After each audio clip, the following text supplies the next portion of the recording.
আসসালামু আলাইকুম ভাই ব্রাদার, কি অবস্থা? আশা করি সবাই ভালো আছেন। তো আজকে যে বিষয় নিয়ে কথা বলবো সেটা হলো এগ্রিকালচার, যে কৃষিকাজে যে কষ্ট এবং কী কী কাজের কষ্ট, নতুন কী কী কাজের চাহিদা, কী কী কাজ আছে সে বিষয় নিয়ে কথা বলবো। তো এগ্রিকালচারের কাজ যারা বলেন খুব কষ্ট, তাদেরকে কিছু দেখাই যে নর্থ মিশনাতে কী কী এগ্রিকালচারের কাজ হয়, কী কী কাজের চাহিদা বেশি, সবচেয়ে এগ্রিকালচারের কোন সেকশনে কাজ বেশি সে বিষয়ে দেখাবো। এবং নর্থ মিশন দুনিয়াতে এগ্রিকালচারের ভিতরে সবচেয়ে বেশি কী কাজের চাহিদা, কী কাজে দেশে বেশি করে, কী ফলন বেশি ফলায় সেই বিষয়ে দেখাবো। সবার সাথে থাকুন, দেখাচ্ছি। সবচেয়ে বেশি হয় সেটা হচ্ছে আপনার আঙ্গুর ফলের চাষ সবচেয়ে বেশি হয়। এই দেখেন আঙ্গুর ফলের চাষ সবচেয়ে বেশি হয়। আর হয়েছে আপনার ভুট্টা, কেননা এই আঙ্গুর ফল দিয়ে আপনার নর্থ মিশনাতে যত অ্যালকোহল আছে সব অ্যালকোহল তৈরি করা হয়। আর নর্থ মিশনাতে সবচেয়ে বেশি যে জিনিসের চাহিদা, যে আমরা বাংলাদেশে বা অন্য দেশে সবচেয়ে বেশি খাই পানি, কিন্তু এই নর্থ মিশনাতে সবচেয়ে বেশি খায় অ্যালকোহল। বাবা মেয়ে ছেলে সবাই একসাথে বসে অ্যালকোহল খায়, আর এই অ্যালকোহল বানানো হয় এই আঙ্গুর ফল দিয়ে। তাই নর্থ মিশনাতে সবচেয়ে বেশি যে কৃষিকাজের বেশি হয় সেটা হচ্ছে এই আঙ্গুর ফলের চাষ, আর হয়েছে আপনার ভুট্টা। এই দুইটা চাষ সবচেয়ে বেশি হয়, কেননা নর্থ মিশনাতে মানুষ সবচেয়ে বেশি খায় অ্যালকোহল, আর খায় আপনার আমরা যে বাংলাদেশে পাউরুটি বলি, ওই পাউরুটিরা সবচেয়ে বেশি খায়। তো এই নর্থ মিশনাতে সবচেয়ে বেশি যে ফলন সেটা হচ্ছে আপনার আঙ্গুর ফল অ্যান্ড হচ্ছে আপনার ভুট্টা। আমি আপনাদেরকে যে আঙ্গুরের বাগানটা দেখাইছি ওইটা হচ্ছে পাহাড়ের অনেক উপরে। ওই দেখেন নিচে স্কোপজি সিটি, আর আঙ্গুর ফলটা হচ্ছে পাহাড়ের অনেক উপরে। আমি ওই স্কোপজি সিটি থেকে হেঁটে পাহাড়ের উপরে উঠছি, প্রায় আমার 1 ঘন্টা 10 মিনিট লাগছে। আর এই পাহাড়ের উপরই হয়েছে আপনার এই আঙ্গুর ফলের চাষ করছে, পুরো আঙ্গুর ফলের বাগান এখানে। এবং এই দেখেন বাড়িঘর, এই বড় এখানে বাড়ি করতেছে পাহাড়ের উপরে, অনেক সুন্দর।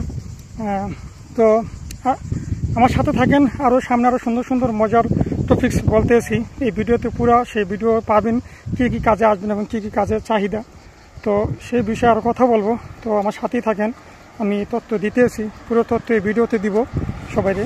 এই দেখেন এখানে বাড়ি দেখছেন কত সুন্দর ঘর করছে পাহাড়ের উপরে। ওই দেখেন কীভাবে ঘর করতেছে, এগুলো সব পাহাড়ের উপরে। আর ওই দেখছেন সিটি, ওখান থেকে আমি হেঁটে পাহাড়ের উপরে উঠছি।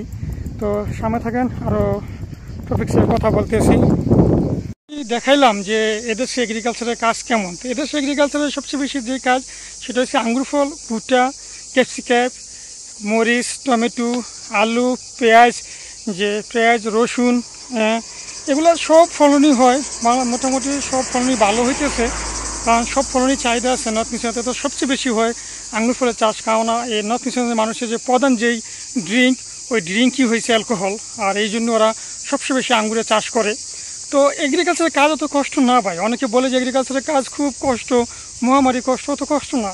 কারণ বাংলাদেশে যারা এগ্রিকালচার কাজ করেন বা করছেন তারা তো জানেন যে এগ্রিকালচার কাজ কষ্ট কেমন। আর যারা নতুন কখনো করেননি তাদের জন্য কষ্ট, তারা তো মনে করেন যে ওদেরকে যে কাজই দিবেন সেটাই তাদের কাছে কষ্ট লাগবে।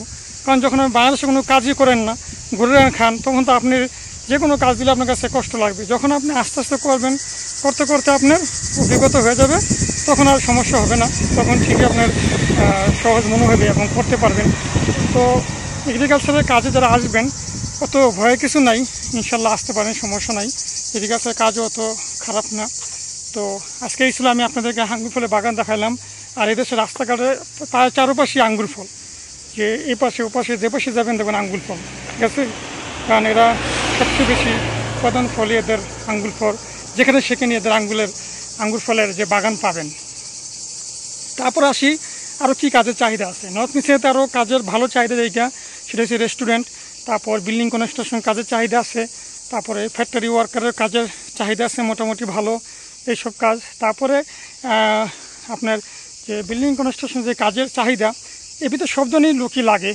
জেনারেল ওয়ার্কার, এক্সপিরিয়েন্স যাদের কাজের অভিজ্ঞতা আছে, যেমন shuttering carpenter, still fixer, mason, তারপরে আপনার টাইলস মিস্ত্রি, এসব কাজে আছে, প্লাম্বার, এসব কাজের চাহিদা আছে। তারপর ওয়ার্ল্ডিংয়ের কাজের লোক আছে অনেক। আমি মোটামুটি সবার সাথে আমার দেখা হয়েছে, অনেক বাইরের সাথেই দেখা হয়েছে এই সেকশনে যারা কাজ করে। তো আমি খুবই ক্লান্ত, কারণ আমি প্রায় 1 ঘন্টা ধরে হাঁটতেছি এই পাহাড়ের উপরে আমার রুমে যাওয়ার জন্য। আজকে বাস নাই, বাসের জন্য অপেক্ষা করতে করতে আমার এখন বাজছে রাত 8টা। চা দেখেন, এখন বাজছে রাত 8টা, পিছনে দেখেন কত আলো, এখন কিন্তু বাজছে রাত 8টা। তো আমি গাড়ি পাইনি, তো এই জন্য আমি হাঁটতেছি। আমার মেবি আরও 15-20 মিনিট লাগবে রুমে যেতে, আরও 20 মিনিটের মতো লাগবে। তো এই ছিল আজকে